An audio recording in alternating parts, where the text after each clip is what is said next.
সৰ্বপ্ৰথমে মই একতাৰ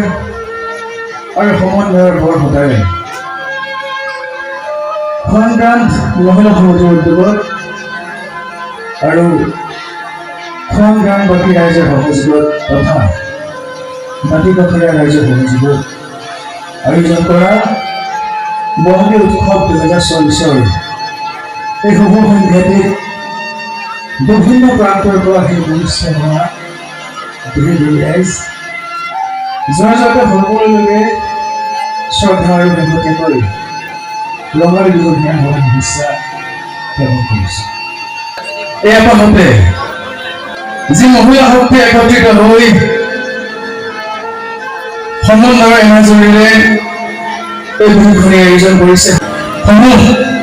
সংগ্ৰাম মহিলা সমিতিলৈ শ্ৰদ্ধা নিবেদন কৰিছোঁ আৰু তেখেতলোকৰ নিজৰ কৰ্ম ব্যস্ততাৰ মাজতো সৃষ্টি পথাৰত কৃষ্টি বীজ ৰোপণ কৰাৰ বাদত কৰি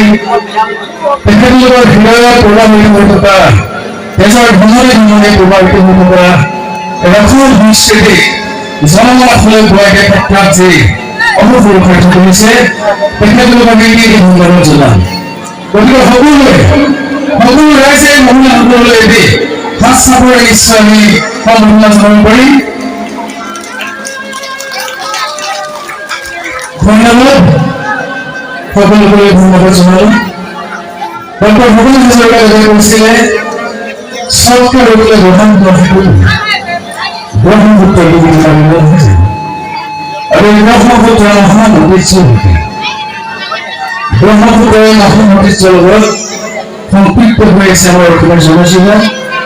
আৰু লগতে সম্পৃক্ত হৈ আছে আমাৰ এই বাপতি সাধাৰণ ৰঙালী বিহুটিৰ জন্ম বৃত্তান্ত তথা কৰ্মবিকাশৰ ক্ষেত্ৰত আমি পৰ্যবেক্ষণ কৰিলে অধ্যয়ন কৰিলে বিভিন্নজন গৱেষক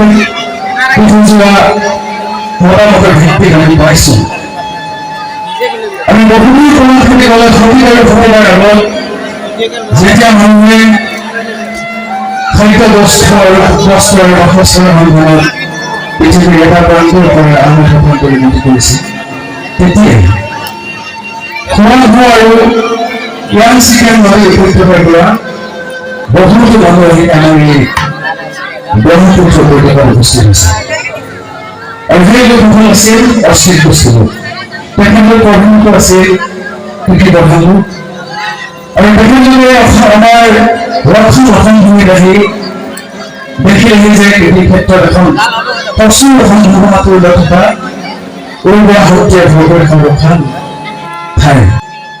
তেখেতলোকে আহি ইয়াতে নিগাজী কৰি থাকি কৃষি কৰ্ম কৰিবলৈ ল'লে আৰু সেই লোকসকলৰ এটা পৰম্পৰা আছিলে তেখেতলোকে যেতিয়াই কৃষি কৰ্মত নামিছিল তেতিয়া এটি গীত মাতৰ উৎসৱ আয়োজন কৰিছিল। এই যে সেই অস্থিৰ গোষ্ঠীৰ লোকসকলে কৃষি কৰ্মৰ আৰম্ভণিত যিটো উৎসৱ পালন কৰিছিলে কালৰ সোঁতত প্ৰবাহমান হৈ ধাৱমান হৈ এটা সময়ত সেই ৰূপটিয়ে সেই অনুষ্ঠানটি আমাৰ ৰঙালী বিহুলৈ পৰিৱৰ্তন হৈছে বুলি গৱেষক পণ্ডিতসকলে মন্তব্য কৰিছে। ইয়াৰ পিছতে সময়ৰ সোঁতত দিন বাগৰিল সময় বাগৰিল আমাৰ আহোম স্বৰ্গদেউ 1228 খ্ৰীষ্টাব্দে অসম ভূমিত পদাৰ্পণ কৰিলে। স্বৰ্গদেউ চাওলুং চুকাফা কেৱল শক্তি বীৰ্য ৰাজনৈতিক সমাজনৈতিক দিশতে নহয় সাংস্কৃতিক দিশতো এজন অতি অগ্ৰণী পুৰুষ আছিল। তেখেতে অসম ভূমিত সিঁচৰিত হৈ থকা এই ৰহণীয়া কৃষ্টিক নিজৰ কৰি আঁকোৱালি ল'লে। সময়ৰ ক্ৰমবিকাশৰ লগে লগে আমাৰ অসমীয়া জনজীৱনৰ বাপতি সাহোন ৰঙালী বিহুটি আমাৰ হৃদয়ৰ নিৰ্ভীতগুণত প্ৰত্যেকৰে অসমীয়াৰ এটি সত্তা হৈ পৰিল আৰু সেই সত্তাই আমাৰ অসমীয়া জনজীৱনক উদ্বুদ্ধ কৰি ৰাখিছে সদায় একতা এনাজৰীৰে বান্ধি ৰাখিছে আৰু যেতিয়ালৈকে ৰঙালী বিহু থাকিব অসমীয়া জাতি একতা এনাজৰীৰে সদায় বান্ধ খাই থাকিব। অসমীয়া সত্তাৰ পৰা ৰঙালী বিহু যেতিয়া হয়তো আঁতৰি যাব আমি অসমীয়া দুৰ্বল থাকিব আৰু যেতিয়া অসমীয়া যদি দুৰ্বল হৈ পৰি বিশ্বই নাথাকো এইবাৰ গণতন্ত্ৰ কৈছে বিশ্বৰ শৰীৰতকৈ অংগ অংগ হ'লে বিশ্ব জানো ভাল পাব নহ'লে অসমীয়া ৰাজহাড় নাই বুলি বিশ্ব গতিকে আমি আমাৰ অতীতৰ শৌৰ্য বিশ্ব সাহিত্য সংস্কৃতি সকলো জীয়াই মহান অসমীয়া জাতি হৈ পৃথিৱীৰ বুকুত সদায় থিয় দি থাকি এই ৰঙালী বিহুত আমি তাৰে প্ৰতিশ্ৰুতিবদ্ধ সকলোৱে মিলি আৰু এই যে বিহুখনি ইয়াতে উপস্থাপন কৰা হৈছে এই কেৱল ৰং তামাচা বা কেৱল আনন্দ ফূৰ্তি কৰা এখন মঞ্চ নহয় এই মঞ্চ হৈছে আমাৰ প্ৰজন্মক আমি দি যোৱা এখন সমন্বয়ৰ বাটচৰা এই মঞ্চতে সৃষ্টি হ'ব কণ কণ প্ৰতিভা অংকুৰিত হ'ব সময়ৰ সোঁতত আগবাঢ়ি যাব বিশ্বায়নৰ দিশত গতি কৰিব গতিকে আমাৰ বিহুৰ কাষত দিবলৈ যথেষ্ট আছে ৰঙালী বিহুখন মঞ্চলৈ যোৱাৰ ক্ষেত্ৰত বিভিন্নজনে বিভিন্ন মতামত দাঙি ধৰিছে সপক্ষে বিপক্ষে কিন্তু ইয়াৰ সপক্ষে আমি কওঁ এই বিহুখনে আমাক একো নিদিলে সমন্বয় দি যাব একতা দি যাব এখন মহান মঞ্চ হৈ বিশ্বায়নৰ দিশত গতি কৰাত যুৱ প্ৰজন্মৰ সহায় হৈ যাব গতিকে বিহু আমাৰ বৰ আপোন আৰু পৃথিৱীত হয়তো এটাই অনুষ্ঠান আছে এটাই উৎসৱ আছে যিটো উৎসৱত জাতি ধৰ্ম ভাষা বৰ্ণ উচ্চ নিচ ধনী দুখীয়া